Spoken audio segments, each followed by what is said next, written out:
प्रभु राम देव भगवान अल्लाह खुदा ईश आदि नाम एक ही शक्ति के हैं। वो कैसा है, कहां है, कैसे मिलता है, किसने देखा है? ये प्रश्नवाचक चिन्ह पूर्ण रूप से हटाने के लिए अवश्य सुनिए जगत गुरु तत्वदर्शी संत रामपाल जी महाराज के अमृत वचन, सर्व पवित्र धर्मों के पवित्र शास्त्रों के आधार पर। जैसे व्यक्ति स्वस्थ है तो सुबह खाना खाता है तो शाम को भी उसको भूख लगती है तो वो स्वस्थ है, और यदि उसको शाम को भूख नहीं लगती है तो समझ लो उसका कोई बीमारी ने घेर लिया और कोई जबर की तैयारी है, यानी उसको कोई डिफेक्ट हो गया शरीर में। तो कहने का भाव ये इसी प्रकार जैसे ये सत्संग है ये कथा वही है और हर एक बार सुननी पड़ती है। इन्हीं कथाओं से आत्मा जागृत होती है, निर्मल होती है, हमें प्लस माइनस पॉइंटों का ज्ञान होता है। तो प्रत्येक सत्संग में चाहे वो कथा फिर भी सुनने को हम मिलती है या सत्संग सुनने को मिलता है, हमारी जिज्ञासा जो की तो बनी है तो आपकी आत्मा स्वस्थ है। और यदि आपको ये लगता है कि ये कथा तो हमने पहले भी सुनी थी, ये ज्ञान तो हमने उस दिन भी सुना था, तो आपके मन में आनाकानी होगी। जिस प्रकार अस्वस्थ व्यक्ति को वही भोजन सुबह वही शाम होता है और भूख शाम को नहीं महसूस हो रही है तो उसको डिफेक्ट हो गया। तो कहने का भाव ये है कि उसका फिर ट्रीटमेंट क्या है कि अन्न इच्छा होगी खाने में तो उसके लिए औषधि खानी पड़ती है जो कड़वी ही होती हैं और फिर वो ठीक होता है, तो फिर वो धीरे धीरे रोटियां मीठी लगती हैं।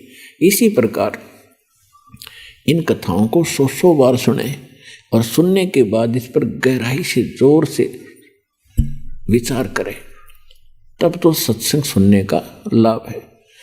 तो एक बार एक व्यक्ति को एक पुत्र प्राप्ति के उपरांत उसकी पत्नी की मृत्यु होगी। उसने दूसरी शादी कराई, किसान था, उससे एक पुत्र उत्पन्न हुआ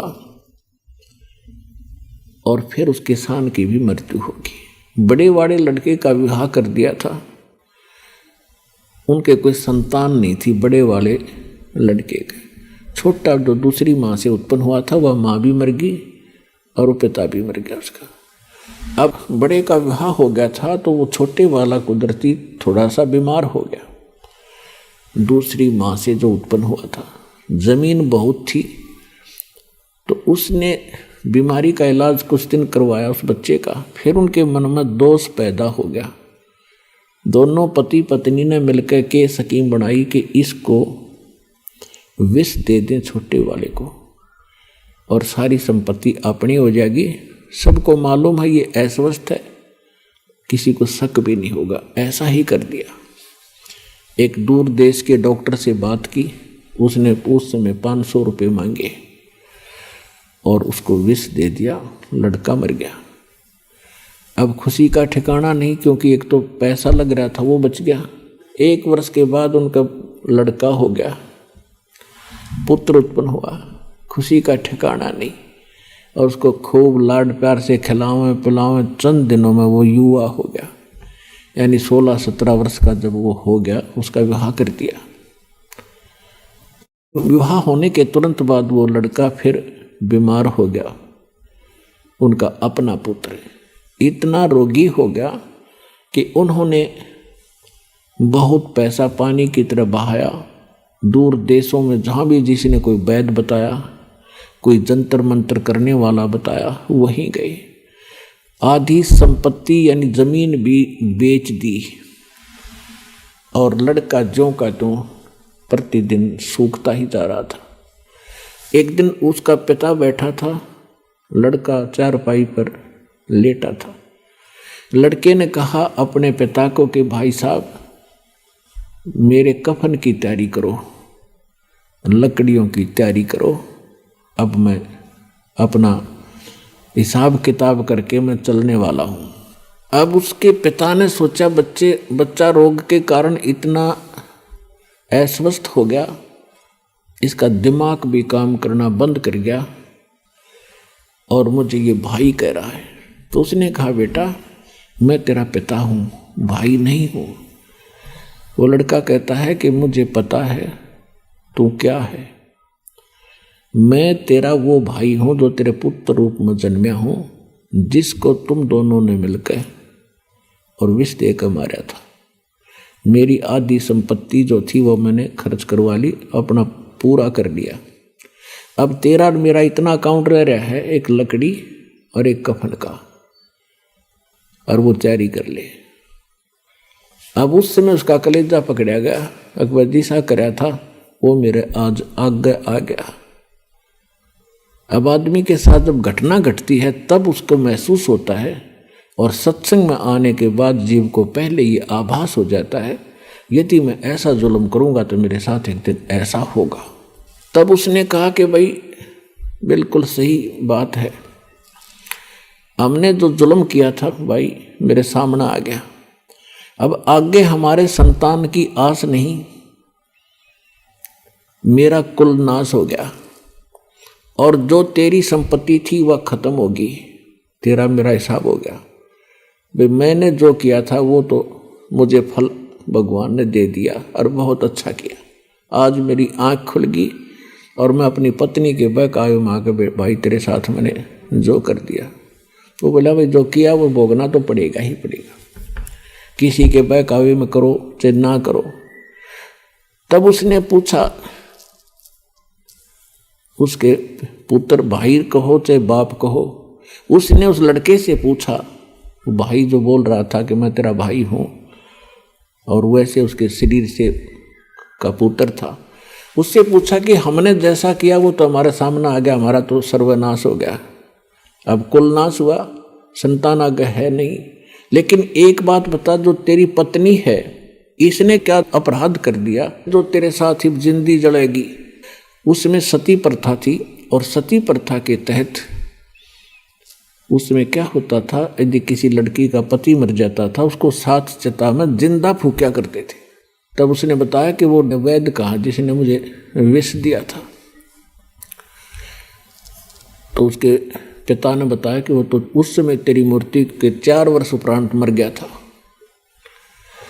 तो उस लड़के ने बताया कि ये वही डॉक्टर है, वही वैद्य है जो आज यह मेरी पत्नी बनकर आया है, अब इस नालायक को सजा मिलेगी, ये जिंदगी फूकी जाएगी। तो पुण्यात्माओं ये 100% सच समझ लेना, परमात्मा का विधान है, एक लेवा एक देवा दूतम और कोई किसी का पिता नहीं पूतम। ये तो ऋण संबंध एक दूसरे का लेन देन उलझा हुआ है, अंत में सब 12 बाटा, कोई कहीं जाएगा कोई कहीं जाएगा। तो कहने का भाव ये है कि चलो ये भी आपको ज्ञान हो गया कि भी पुत्र है पुत्री है, पिछले संस्कार तो हैं ही, कभी हमने इनका ले रखा कभी न हमारा ले रखा, कोई देने आ रहा है कोई लेने आ रहा है। ये तो अब बात समझ में आ गई। अब हम परमात्मा का सहारा लेंगे। इस परमात्मा के पास एक ऐसी पावर है, ऐसी शक्ति है, वीटो पावर है, हमारे संस्कारों को अब खत्म कर देंगे। अपनी तरफ से लेन देन हमारा कति सीमित करके इसी जीवन में सबको सुलझा देंगे और पीछा छूट जाएगा। आज आपका परिवार भगवान की शरण में है, सारे सतलोक चले जाओगे, वहां जाने के बाद फिर ना इनकी मृत्यु ना आपकी, संस्कार सारे खत्म। जैसे गीता ज्ञानदाता 18वें अध्याय के 66वें श्लोक में कहता है कि सर्वधर्मान परित्यज्यमाम एकम शरणम व्रज अहम तवा सर्व पापे भयमुक्षामि मा शुच। तो परमात्मा फिर हमारे जो पाप कर्मों का वो नाश कर देंगे, जिससे हमारे संस्कार उलझ रहे थे। जब वो पाप पर नाश हो गए तो हमारे संस्कार खत्म।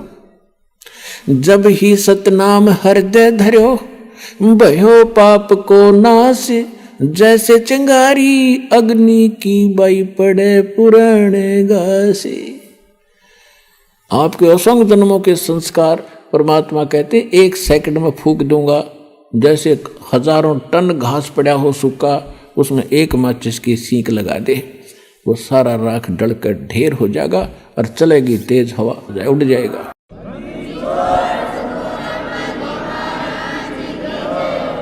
तो जो प्रसंग चल रहा है उस पे आना होगा। अब जैसे हम सामाजिक दृष्टिकोण से जो बहनें भाई जिनका संतान नहीं है वो अपनी जिंदा मौत समझते हैं। वो ये देख रहे होते हैं कि सामने वाला ये सोच रहा होगा कि सुबह सुबह कहाँ आ गया बेऔलादा हैं और कहाँ दर्शन हो गए। ये इतना मनहूस मानते थे पहले जिसका संतान नहीं, और भगवान के इस ज्ञान से अब आपको पता चलेगा वो बुरे नहीं, उनका आपस में ऐसा कोई संस्कार फंसा नहीं था। वो तो कति फ्री है आज के दिन इस अध्यात्म मार्ग के आधार से, परमात्मा के ज्ञान के आधार से। और उनने मिल जा भक्ति, वो तो गए जहाज में बैठ के।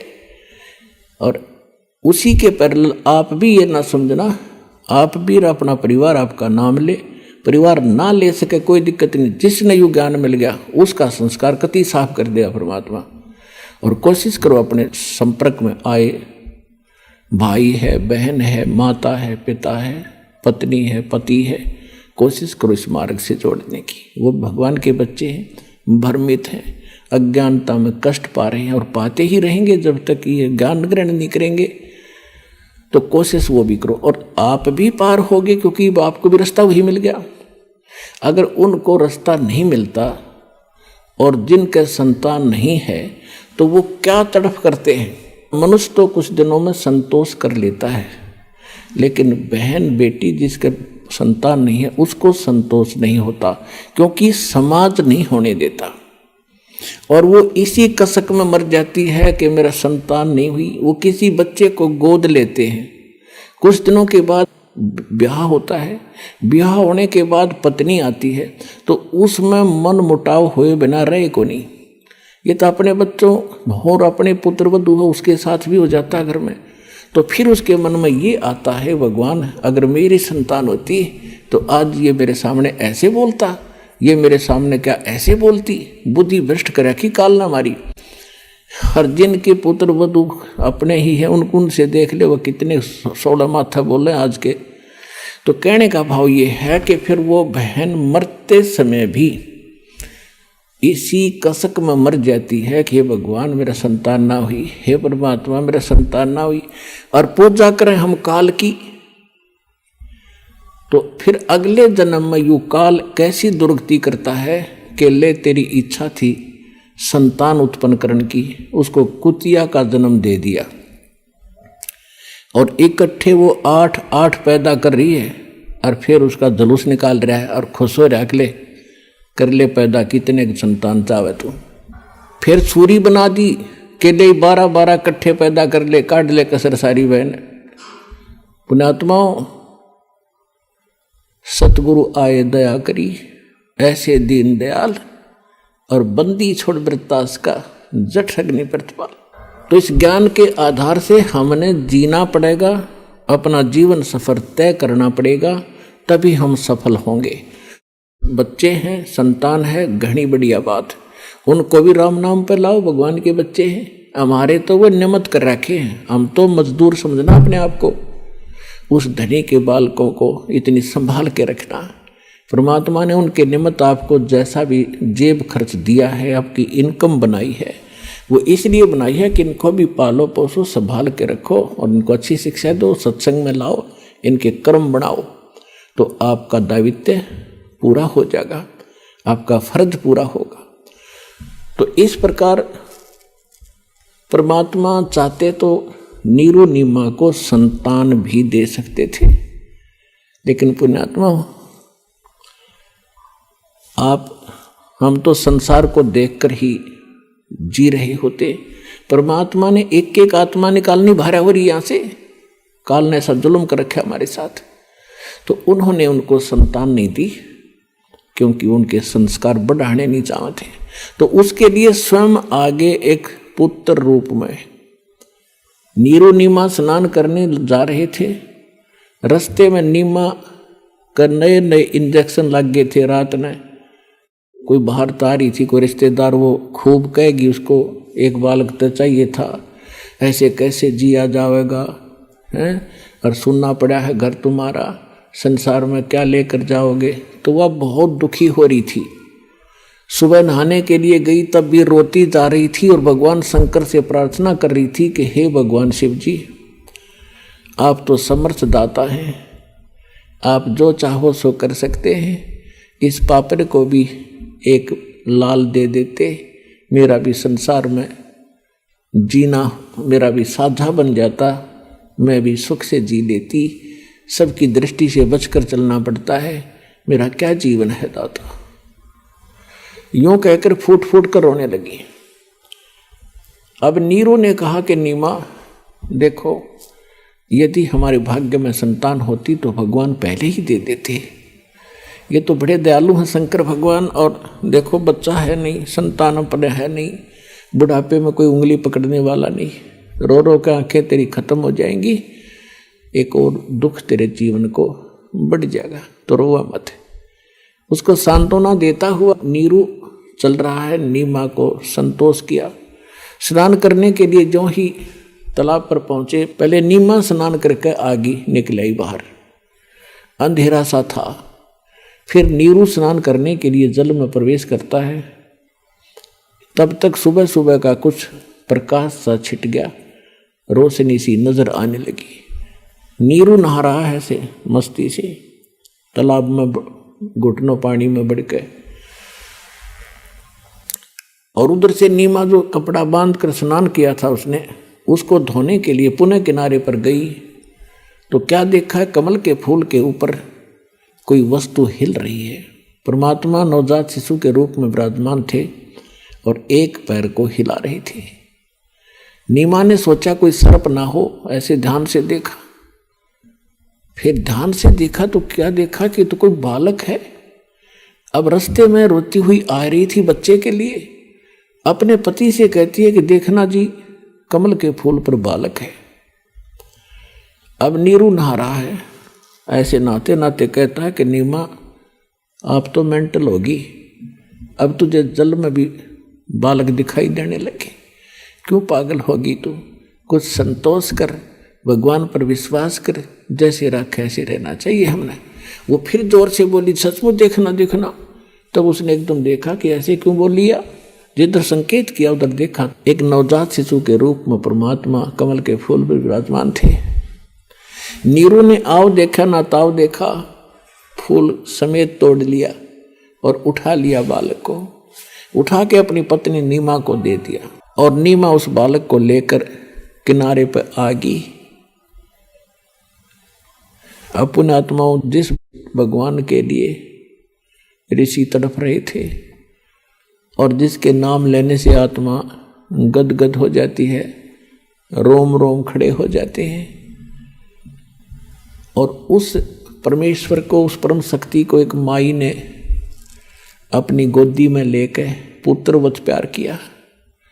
कभी उसका मुंह चूम्या, कभी माथे का लाया, और सौ शुक्र मनाया अपने शंकर भगवान का। अपने आत्माओं देखो, आज तक हमारे ऐसी बुद्धि रही कि कर्ता भगवान कोई रहा, हम क्रेडिट किसको देते रहे। जो भी हमारे घरों में कोई सुख होता था, हम जिस भी इष्ट की साधना करते थे, उसी के निमित्त उसको कर देते थे कि इस पर भगवान विष्णु जी ने हमारे ये सुख दिया। अब पता चला इनके विधान से, इनकी शक्ति से, कि ये तो कुछ कर ही नहीं सकते, ये तो जैसा संस्कार है वैसा ही दे सकते। केवल एक परम शक्ति है, परम अक्षर ब्रह्म, वो कबीर भगवान, वही हमें जो देता है, और निमित्त वो किसी को भी बनाता है, तो वही कर रहा था।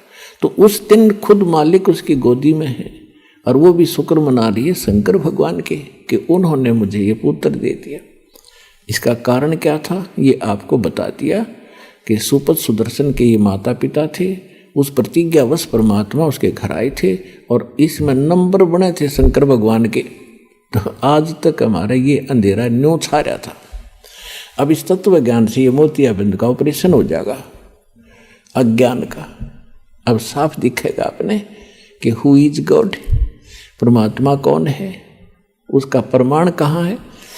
अब नीरू स्नान करके बाहर आया तो उसने सौ विचार लगाए कि पहले हम मुसलमान बना दिए, हिंदू हमारे साथी नहीं, मुसलमानों से रिलेशनशिप गणी नहीं बनी, क्यों कोई बालक रिश्तेदार नहीं बना, बालक नहीं। तो उसने सोचा यदि हम इस बालक को लेकर घर जाएंगे तो नगर वाले ये पूछेंगे कहाँ से लाए, हम कहेंगे कमल के फूल पर मिला, तो किसी को विश्वास नहीं होगा कि बालक और कमल के फूल पर कैसे रुक गया। तो उसने अपने मन से सोचा कि हमें गांव से भी निकाल लेंगे, शहर से भी बाहर करेंगे और लड़का भी छीन लेंगे, हमारी मार मार के हुलिया बिगाड़ेंगे और पूछेंगे कि बताओ इनके माता पिता कौन है। वो रो रही होगी जिसका तुम चुरा कर लाए हो।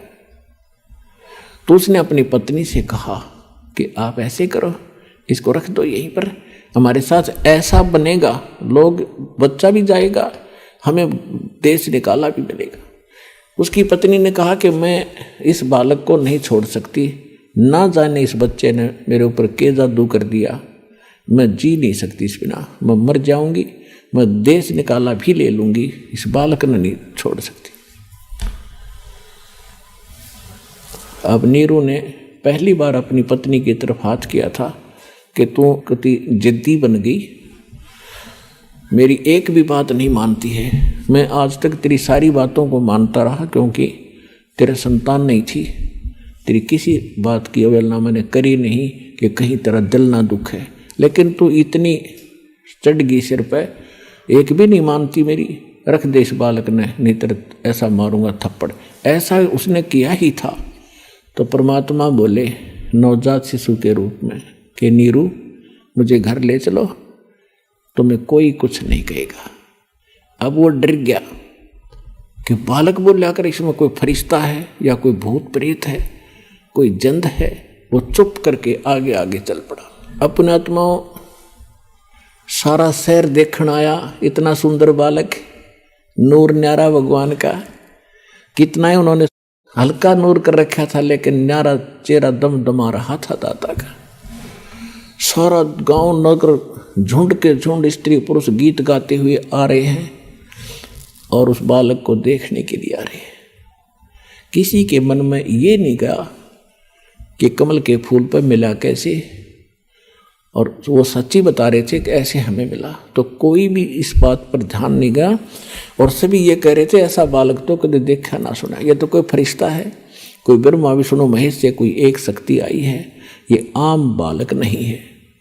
कुछ दिन के अंदर ये बात समाप्त हुई, चर्चा का विषय खत्म हुआ। अब 25 दिन के हो गए, परमात्मा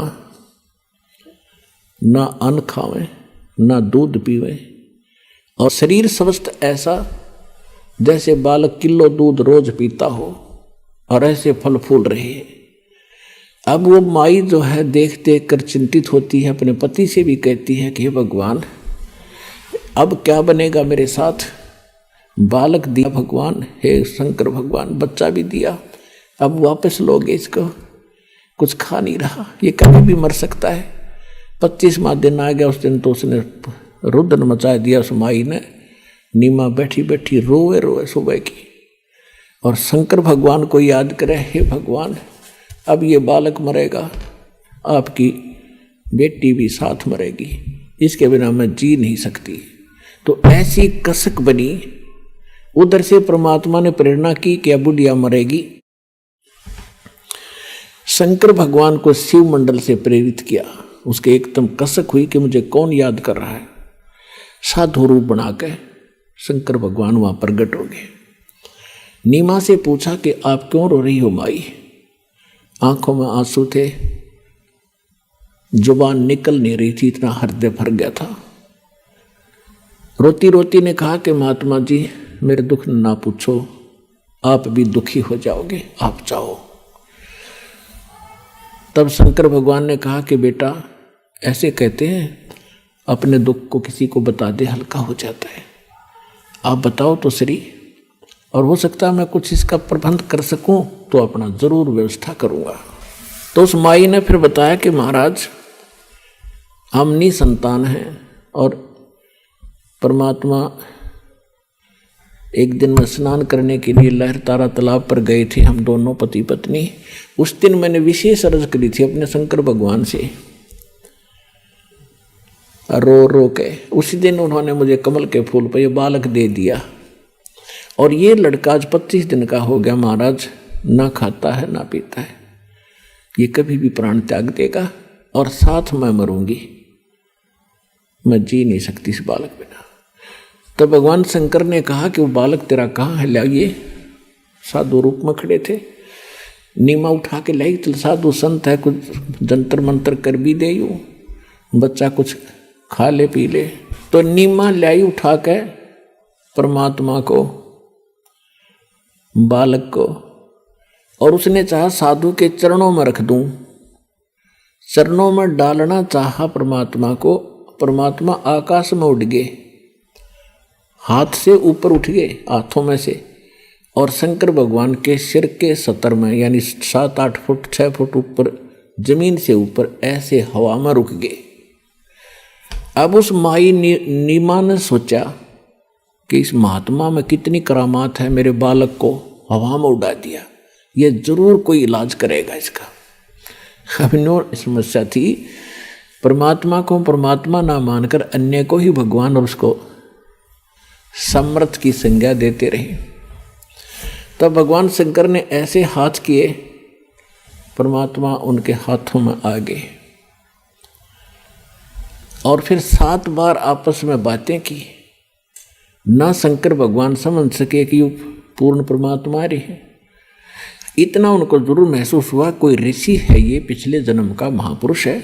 तो उन्होंने, परमात्मा ने कहा कि भगवान हे शिव जी, इनसे कहो एक कुंवारी गाय ले आवे, कुंवारी बछिया, गाय की बछिया जिसको बैल ने टच ना कराया उसको कुंवारी कहते हैं, और उसके ऊपर आप अपना आशीर्वाद भरा हाथ रख देना, वो दूध दिया करेगी, वो दूध मैं पीऊँगा। तो शंकर भगवान ने साधु रूप में उसकी नीमा से कहा कि अपने पति को बुलाओ। तो उसी समय नीरू भी आ गया, और शंकर भगवान यानी साधु ने कहा कि आप एक कुंवारी गाय लाओ, और कुमार के घर से कोरा बर्तन लाना स्वच्छ। वो जाके एक कुंवारी गाय ले आया, और एक पात्र ले आया, छोटा सा मटका, और उसको साफ करके शंकर भगवान ने कहा कि इसके नीचे लेकर बैठ जा नीरू, या दूध देवेगी। आसपास के और भी बहुत से भक्त आ गए, लोग इकट्ठे हो गए। तो शंकर भगवान ने ऐसे सिर कमर पे हाथ रख दिया, बछिया के लंबे लंबे सतन हो गए, और उस कुंवारी गाय ने दूध का पात्र भर दिया। उस दूध को परमात्मा ने पिया। प्रतिदिन वो गाय फिर दूध देने लगी, और भगवान उसको पिया करते थे। अपने आत्मा इसका प्रमाण दिखाते हैं आपको कि कबीर सागर के अंदर 600 वर्ष पहले ये लीला दर्ज है, भगवान के बारे में लिखी हुई है। और फिर आपको वेदों से प्रमाणित करेगा ये दास के वेद क्या बताते हैं, भगवान कैसी लीला करता है। तो 2 मिनट में समझ में आ जाएगा हु इज गॉड। ये देखिएगा कबीर सागर, ये कबीर सागर है, कितना मोटा ग्रंथ है। इसमें आपको दिखाते हैं संपूर्ण 11 भाग।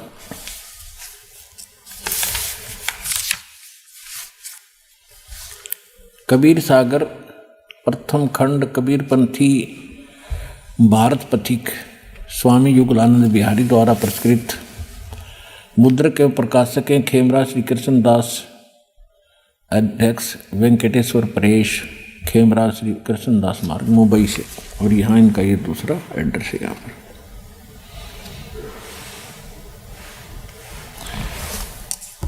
इसमें एक ज्ञान सागर नाम का अध्याय है। इसके 74 पृष्ठ पे, 74 पृष्ठ पे ज्ञान सागर। इसमें लिखा है कि सुन जुल्हा मन भया आनंदा, जिमी चकोर पायो निशी चंदा।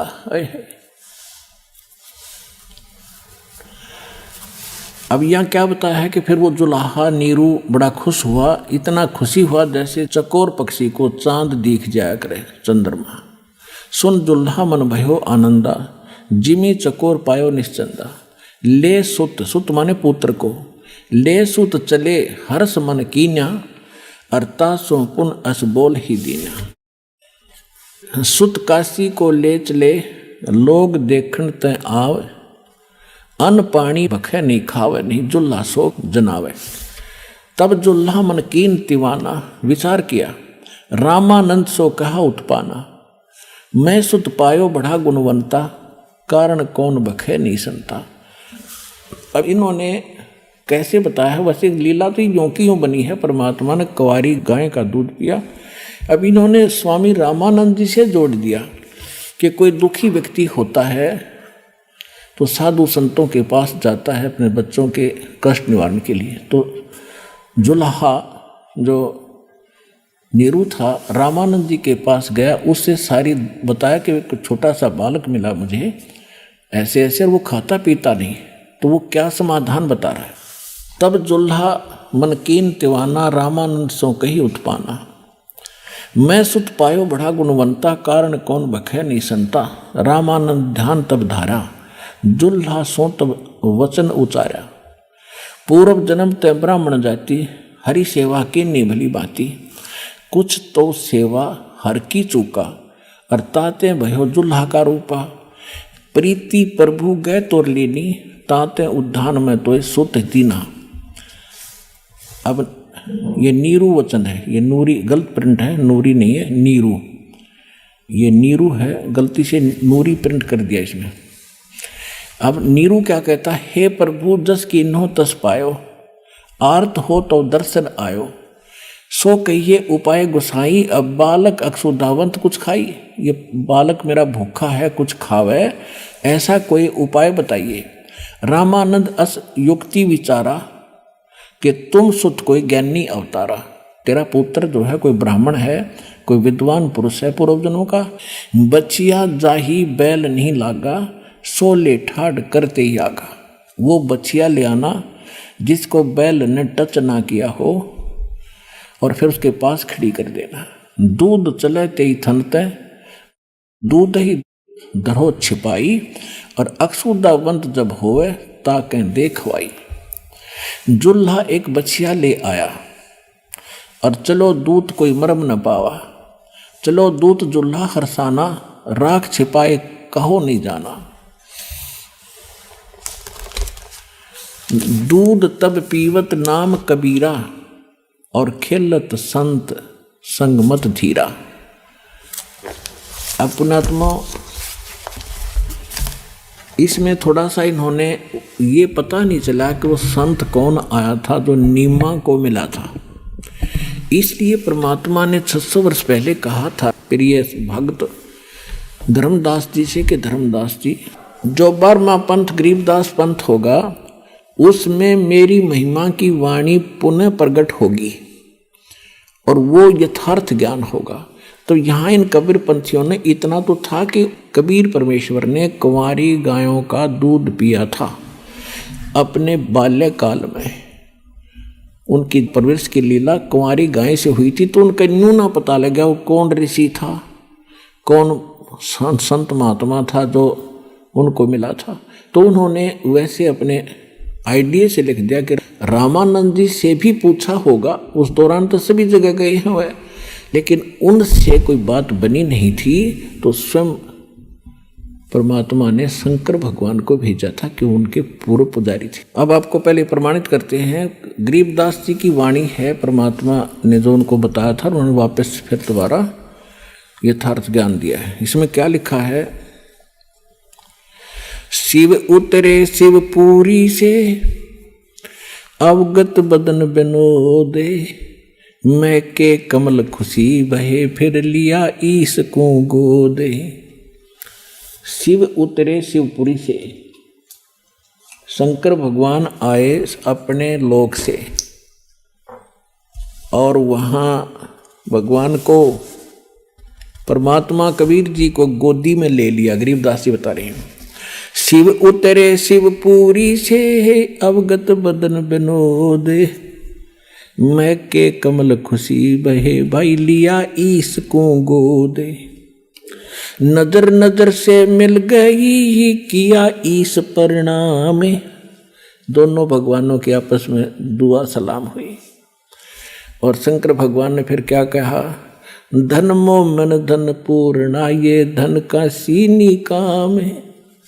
कि धन है सी नगरी जहाँ पर ऐसे महापुरुष का आगमन हुआ संत रूप में। शंकर भगवान बता रहे, 7 बार चर्चा करी और बोले बालक बहने, शिव को कर मस्तक धर्या ल्यावो मोमन एक धेनु। अनब्यावर को दूहत है दूध दिया तत्काले। कंवारी को अपने आप दूध दिया तत्काल। अनब्यावर को दूहत है दूध दिया तत्काले। पीवे बालक ब्रह्म गति ही तासिव भय दयाल। अब यहां से हम इतना ही लेंगे। ये सिद्ध हो गया कि कबीर परमात्मा ने जब वो बालक रूप में प्रगटे थे, शिशु रूप में कंवारी गायों का दूध पिया था। अब हमारे पवित्र वेद क्या बताते हैं? वेद क्या है? वेद कोई किसी जंतर मंत्र जंत्री की किताब नहीं है। ये कोई तिथिवार बताने वाली नहीं है। इसमें परमात्मा के गुण, परमात्मा कैसी लीला करता है, वो कहाँ रहता है और उसके पूरी जानकारी है। और जिस महापुरुष की लीला हमारी वेदों से मेल खाती है तो ही इज गॉड, वही परमात्मा है। अब आपको दिखाते हैं। ये देखिएगा ऋग्वेद 9 और 10 मंडल हैं। ये महर्षि दयानंद सरस्वती लिखा है इसमें। ये कहाँ से छपा है ये देखिएगा। सार्वदेशिक आर्य प्रतिनिधि सभा, महर्षि दयानंद भवन, रामलीला मैदान, नई दिल्ली से। ये इनके फोन और फैक्स नंबर हैं और ये यहाँ से छपा है। Parents offset printers 1510 Pataudi house, त्रियागन, नई दिल्ली से।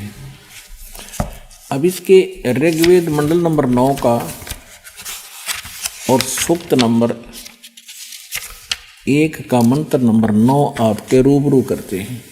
ऋग्वेद मंडल नंबर 9 और ये सूक्त नंबर 1 है। प्रथम से सुक्त से प्रथम सूक्त है। अब इसके हम 9 नंबर पे चलते हैं। ये 9वां श्लोक लेते। ये देखिए ऋग्वेद मंडल नंबर 9 सूक्त 1 और मंत्र नंबर 9, ये 9 है। अभी अधन्या उत्सृणति धेनव शिशुम, ये शिशुम शब्द लिखा है। सोम इंद्राय पातवे। अब एक कमाल की बात देखो, परमात्मा ने कैसी लीला की है। यदि ये दास अनुवाद करता इन वेदों का, हमने तो करे रखा था तुम्हारे भगवान की लीला, हमने पता कि कबीर इज गॉड, परमात्मा की महिमा में लिखी, आंखों देखा, संतों ने बता दिया। लेकिन आप जी का विश्वास नहीं होता जब तक वेदों में ना मिलता। अब वेद क्या बता रहे हैं? और ये अनुवाद करता भी वो महर्षि दयानंद के चेले हैं और महर्षि दयानंद है इनका। और ये खुद भगवान को निराकार मानते हैं। इन्होंने कोशिश भी की है अड़ंगाकरण की, अनुवाद की, लेकिन कहते हैं चोर चोरावे तुम बड़ी गड्ढे पानी में, वो गड्ढे हुआ ऊपर आवे न सच्चाई छनी। इन्होंने खूब कोशिश की अपना ज्ञान के आधार से इनका अनुवाद अड़ंगा करने की, लेकिन छुपा नहीं सके सच्चाई को। देखना ये खुद अनुवाद कर रहे हैं। उस सोम माने इन्हें कर दिया सोम स्वभाव वाले पुरुष को। देखो कमाल के आदमी है ये। अब सोम माने परमात्मा, 6 जगह लिखे पाओगे। देखिए इसी 9वें मंडल का ये प्रथम मंत्र है ये वाला, और इसमें सोम शब्द है। ये सोम, इसमें सोम माने सोम स्वभाव परमात्मन, यानी सोम का अर्थ है परमात्मा, शीतल सर्व शांतिदायक परमात्मा। सोम माने चंद्रमा भी होता है, लेकिन यहाँ परमात्मा की महिमा चल रही है। सोम माने ये परमात्मा। तो यहाँ इन्होंने क्या डंगा कर दिया?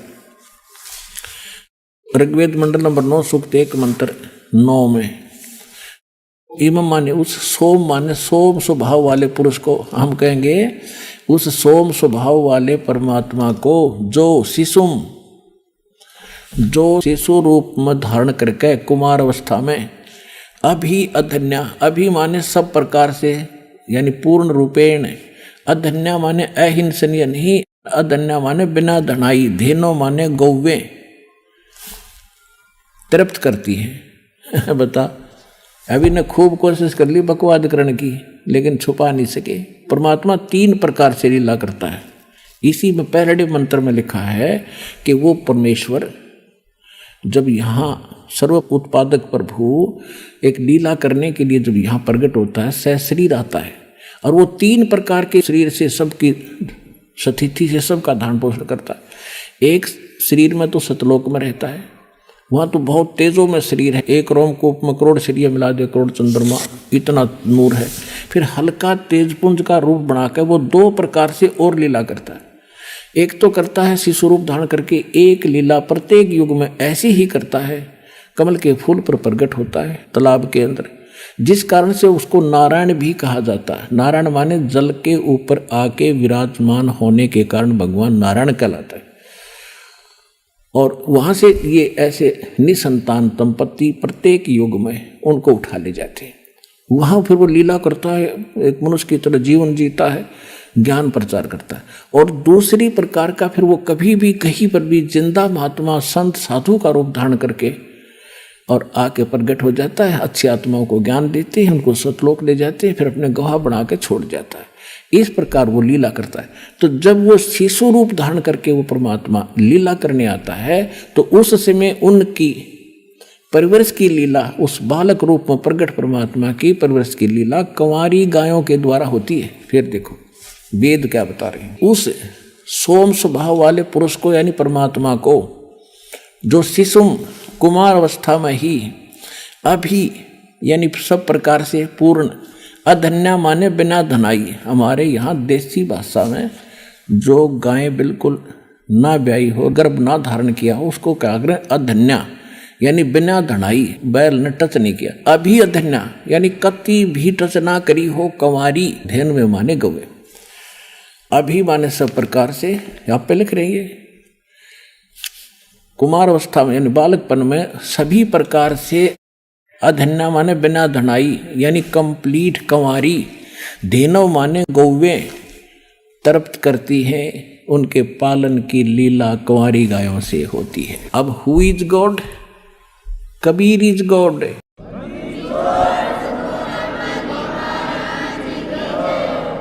अपने आत्माओं परमात्मा जब 5 वर्ष के हुए और रामानंद जी के साथ उनकी गोष्ठी हुई, जैसा कि आज दिन में दास बता रहा था।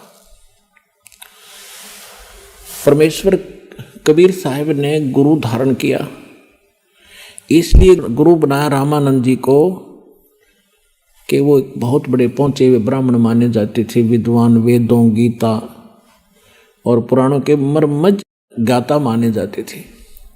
और उनको कख का पता नहीं था वेद और गीता के बारे में, संस्कृत जरूर गोट रखी थी, लेकिन नेक चलन के आदमी थे, निष्काम भाव से यानी वो ज्ञान प्रचार कर और करवा रहे थे। तो परमात्मा ने यह मर्यादा बनाए रखने के लिए कि गुरु बिन माला फेरते, उनका वचन है, गुरु बिन माला फेरते, गुरु बिन देते दान, गुरु बिन दोनों निष्फल हैं, चाहे पूछो वेद पुराण। अब परमात्मा यदि उस समय गुरु धारण नहीं करते स्वामी रामानंद जी को, तो अब जैसे राधा स्वामी पंथ के प्रवर्तक, जहाँ से ये पंथ चला है राधा स्वामी, फिर उससे निकला सच्चा सौदा सरसार, ये सारे, उनका जो मुखिया था उसका कोई गुरु नहीं था। तो आज आम व्यक्ति ये कह देता कि कबीर साहब ने कौन सा गुरु बनाया था, क्या जरूरत है गुरु की। और शिवदयाल जी के बारे में आपको दिखाई दिया कि वो तो भूत बने, प्रेत बने, तो खाक मुक्ति हुई उसकी। जब एक हेड ऑफ द डिपार्टमेंट यानी पंथ का प्रवर्तक है भूत बन गया, तो अन्य क्या बनेंगे उस साधना से। इसमें बार बार कहने की आवश्यकता नहीं, बुद्धिमान को संकेत काफी है। अब परमात्मा ने इसलिए गुरु धारण किया कि आने वाले समय में कहीं काल के दूतों का दाव ना लग जाए कि कबीर साहब ने कौन सा गुरु बनाया था। और दूसरा ये था कि रामानंद जी एक ब्राह्मण जाति में थे और इतना अभिमान हो गया था उनको अपने ज्ञान का कि वो किसी की बात सुनने को तैयार नहीं थे। और मालिक को पता था कि जिस जीव का नाश होगा, और ये पिछले जन्मों में मेरी सेवा कर रखी है इसने, सतयुग के अंदर ये विद्याधर ब्राह्मण था और त्रेता के अंदर ये वेद विज ब्राह्मण था, इसने मेरी सेवा कर रखी है, इसको निकालना अनिवार्य है। जिस कारण से परमात्मा ने एक लीला की, जब वो 5 वर्ष के हो गए, एक 2.5 वर्ष के बालक का रूप धारण किया और स्वामी रामानंद जी प्रतिदिन स्नान करने के लिए जाया करते थे पंचगंगा घाट, जहां पर ये ब्राह्मण लोग विशेषकर स्नान कराया करते थे। आइए अब हम उन श्रद्धालुओं के अनुभव जानते हैं जो जगत गुरु तत्वदर्शी संत रामपाल जी महाराज जी से दीक्षा प्राप्त कर चुके हैं तथा उनके द्वारा बताए गए भक्ति मार्ग पर चल रहे हैं। नमस्कार जी। हाँ जी सर साहिब जी। क्या नाम है जी आपका? मेरा नाम सपना तोमर है। कहाँ से आए हैं आप? मैं शाहजहांपुर यूपी से हूँ। बहन जी, संत रामपाल जी महाराज की शरण में आप कब आए? मैं जी 13 अप्रैल 2014 में सदगुरु रामपाल जी महाराज जी की शरण में आई थी। संत रामपाल जी महाराज से नाम दीक्षा लेने से पहले आप क्या भक्ति साधनाएं करती थी? मैं साधना जैसे ब्रह्मा विष्णु महेश दुर्गा माता और इन्हीं की पूजा करती थी। संत रामपाल जी महाराज की शरण में आने का क्या कारण बना, कैसे आना हुआ? मैं सदगुरु रामपाल जी महाराज जी की शरण में ऐसे आई कि मेरे पापा जी ने 2013 में नामदान लिया था और वो टीवी पे सत्संग देखते थे गुरुजी का। तो उनको जब गुरुजी संत रामपाल जी महाराज गीता, कुरान और गुरु ग्रंथ साहिब और बाइबल जब खोल के दिखाते थे प्रमाण सहित, तो मेरे पापा जी ने जब देखा कि ये तो गीता का सब वर्णन बता रहे हैं कि इसमें ब्रह्मा विष्णु महेश के से भी ऊपर कोई भक्ति है, ओम तत्सत से ऊपर, तो मेरे पापा ने ये ज्ञान समझ के और दीक्षा फिर लेनी चाहिए। उन्होंने मुझे बताया कि बेटा संत रामपाल जी महाराज पूर्ण परमात्मा हैं, कबीर परमात्मा का अवतार है, उनसे दीक्षा ले लो। तो मैंने एक दिन ये सोचा कि पापा आप ले लो दीक्षा 2013 में, और मैं उस टाइम एमए फाइनल कर रही थी। तो मैंने कहा पापा मैं 2014 में लूंगी और अभी मुझे 1 साल मौज मस्ती करनी है। मैं 1 साल बाद खुद अपने आप अपनी इच्छा से अपनी खुशी से उनकी शरण में चली जाऊंगी। तो 2014 13 अप्रैल की बात है, मैं सदगुरु रामपाल जी महाराज जी की शरण में हिसार बरवाला आश्रम में जाके मैंने उनसे दीक्षा प्राप्त की। बहन जी, संत रामपाल जी महाराज से नाम दीक्षा लेने के बाद आपको क्या लाभ प्राप्त हुए? हाँ जी, मुझे काफ़ी लाभ हुए। मेरे जो हस्बैंड हैं उनको जैसे कि पथरी की प्रॉब्लम थी, 1 साल से 2 साल से वो पथरी की उनको दिक्कत थी, ये थी, और फिर पाइल्स की प्रॉब्लम शुरू हो गई। डॉक्टर के वहाँ अल्ट्रासाउंड करवाया तो उनको 5 mm की उनको पथरी बताया डॉक्टर ने कि ये हैवी हो गई है और इसका इलाज करवाओ, ऑपरेशन करवाओ। तो डॉक्टर ने बोला कि ऑपरेशन होगा, तो उन्होंने ऑपरेशन नहीं करवाया। फिर संत रामपाल जी महाराज जी से मैंने प्रार्थना लगाई और परमात्मा ने उनकी पथरी ऐसे गायब कर दी जैसे पथरी थी ही नहीं उनको कभी, और ये लाभ हुआ। फिर उसके बाद में कुछ टाइम बाद 2-3 महीने बाद उनको पाइल्स की प्रॉब्लम हो गई, बवासीर की। तो एक संत रामपाल जी महाराज जी से जुड़े भगत जी हैं, तो उन्होंने बोला कि मैं देसी दवाई जानता हूँ, कुछ दूंगा और देखो उससे कुछ आराम मिल जाए। तो वो दवाई जो थी वो लेकर आए और लाने के बाद में उनको दी, लेकिन उससे कुछ खास फायदा नहीं फिर भी मिला। वो बैठ भी नहीं पाते थे, उठ भी नहीं पाते थे, चल भी नहीं पाते थे, उन्हें पकड़ के ले जाना पड़ता था और उनको मतलब वॉशरूम ले जाने में भी दिक्कत होती थी और बड़ी प्रॉब्लम से गुजर रहे थे। लेकिन संत रामपाल जी महाराज से मैंने प्रार्थना लगाई कि परमात्मा ऐसे ऐसे मेरे हस्बैंड को दिक्कत है, वो आप ही परमात्मा दया करना। तो गुरु जी ने बोला कि संत रामपाल जी महाराज जी ने बोला कि हाँ परमात्मा दया करेंगे, आप भक्ति करो। तो फिर कुछ टाइम बाद 2-3 महीने बाद उनको आराम होने लगा और आज वो टाइम है 1 साल हो गया है। अब वो पाइल्स की प्रॉब्लम से भी उनको छुटकारा मिल गया है। उनको छुटकारा संत रामपाल जी के महाराज का आशीर्वाद मिला, उन्होंने भक्ति करी, उनके जो मंत्र जाप थे उनमें इतनी शक्ति थी कि वो उच्चारण करने के बाद में उनको शारीरिक लाभ मिलने लगा। और उसके बाद में एक बहुत बड़ा संत रामपाल जी महाराज ने ये लाभ दिया मेरे हस्बैंड को कि वो उनको एक बार क्या हुआ कि डेंगू हो गया था। तो हम दिल्ली में जीटीबी हॉस्पिटल है, हम वहाँ पे उनको एडमिट करवाया और ये 2018 की बात है, 23 अक्टूबर की। और उससे 1 महीने पहले ही मेरी बेटी हुई थी, 23 सितंबर 2018 को। तो मेरी बेटी हुई थी, घर में सब खुश थे, अच्छा लग रहा था कि चलो परमात्मा संत रामपाल जी महाराज की दया से आज हमारे घर में एक बेटी है।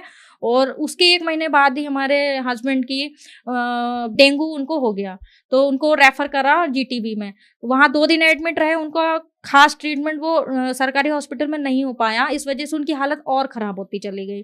तो मेरे ससुराल वालों ने बोला कि ऐसा है कि तू जो जब से घर में आई है तब से तू भक्ति कर रही, तब से मेरे बेटे को आए दिन ये बीमारियां घेरे पड़ी हैं और तेरी वजह से ऐसे ऐसे हो रहा है। तो मैं संत रामपाल जी महाराज जी के आगे रोने लगी। मैं कह रही नहीं परमात्मा, आज ये लोग ऐसे बोल रहे हैं, इन्हें नहीं पता ये परमात्मा ही आए हैं, लेकिन परमात्मा मेरी परीक्षा ले रहे हैं कि मैं कहीं डगमगा ना जाऊं। आज मैं परमात्मा कहते हैं ना कि अगर श्रद्धा है और विश्वास है तो परमात्मा वो खरे उतरेंगे उस पे। तो परमात्मा ने क्या करा कि वहाँ से उनको हटा के स्टीफन में हम लोग ने एडमिट करवा दिया। तो वहाँ पे उनकी प्लेटलेट्स नहीं बढ़ रही थी, उनको बहुत सारे ट्रीटमेंट दिए गए देसी और वैसे भी उनको फ़ायदा नहीं हुआ। फिर क्या हुआ कि एक दिन मैं उनसे हॉस्पिटल मिलने गई अपने बच्चे के साथ में, बेटी के साथ में। तो मैंने उनको संत रामपाल जी महाराज जी जो हम लोग को अमृत जल देते हैं, तो वो अमृत जल मैंने उनके मुंह में डाला। जब उनको इतना मतलब ब्लड कैंसर इतना बढ़ गया था अंदर कि उनका मुंह नहीं खुलता था, मुंह भी बंद हो गया था, ऐसे दोनों दांत ऐसे आपस में टकराते थे, बंद हो गया था। तो फिर उनकी एक उंगली भी मुंह में नहीं जाती थी, वो मुझे बता रहे थे, वो बोल भी नहीं पा रहे थे, मुझसे बात नहीं कर पा रहे थे।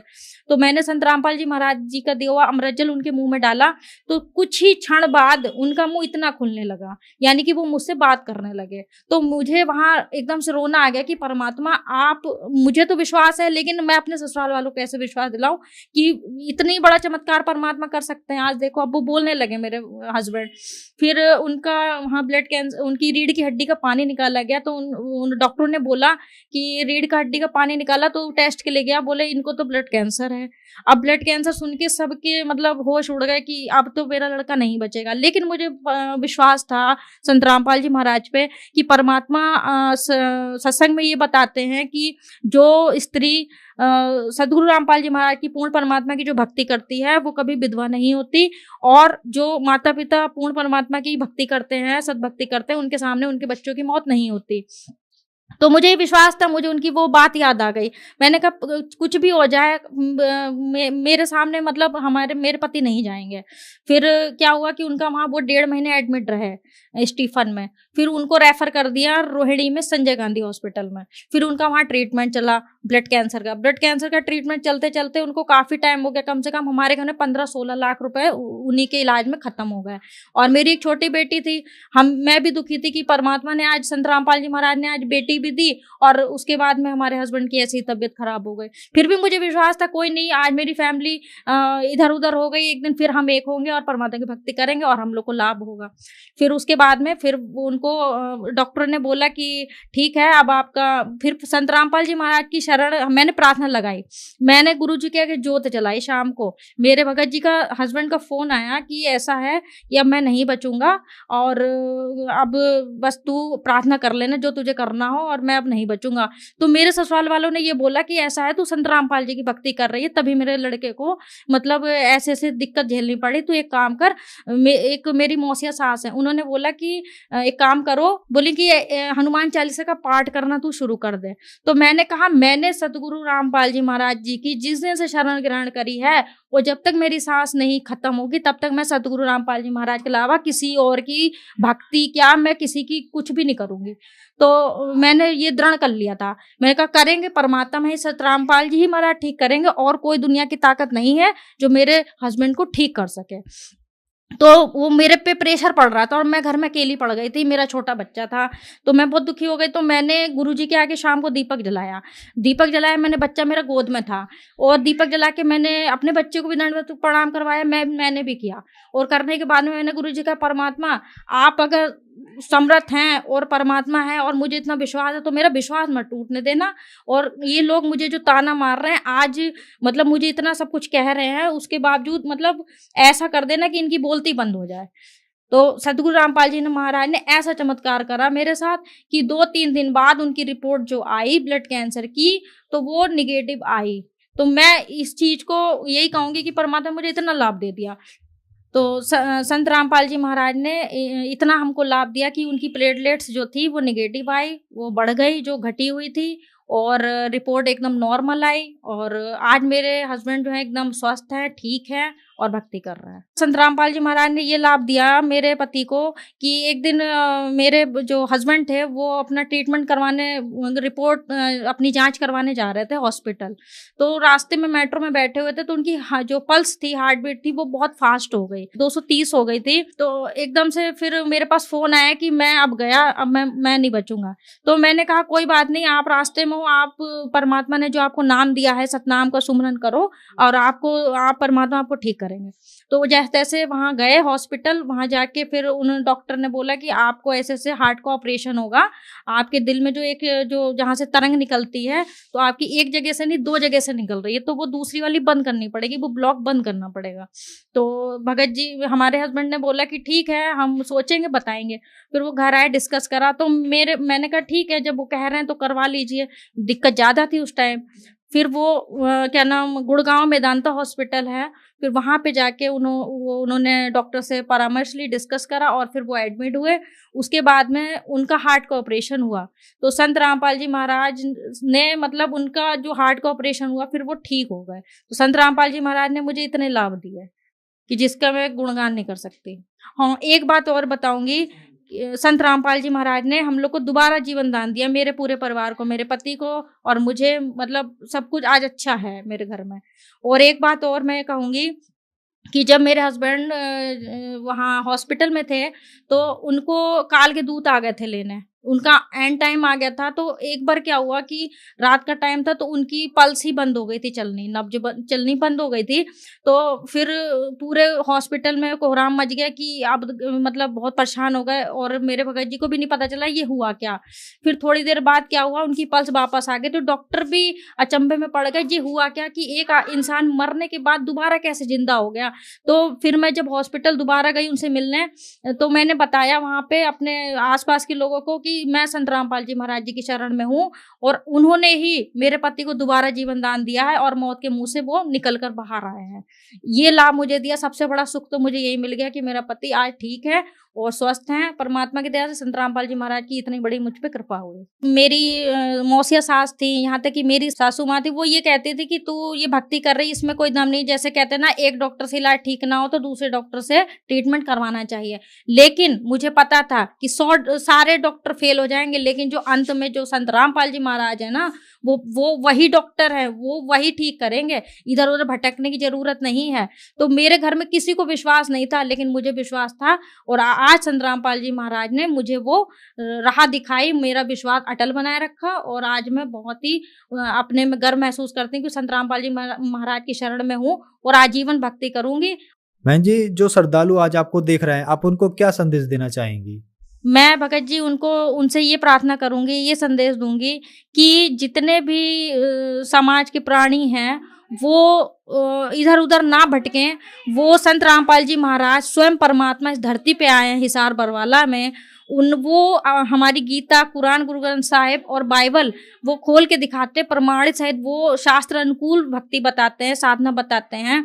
उनकी भक्ति करिए और सांसारिक जो सुख है वो सारे परमात्मा संत रामपाल जी महाराज देंगे। वो उसके शास्त्र अनुकूल भक्ति बताते हैं, वो भक्ति करके अपने जीवन कल्याण करिए। संत रामपाल जी महाराज की शरण में कैसे आ सकते हैं?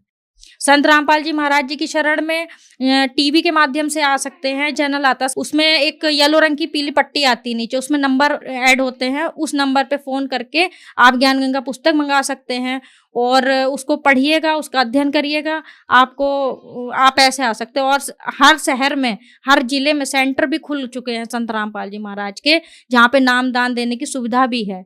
तो वहाँ पे जाके आप नाम दान ले सकते हैं और अपना कल्याण करा सकते हैं। धन्यवाद जी। सत्साई।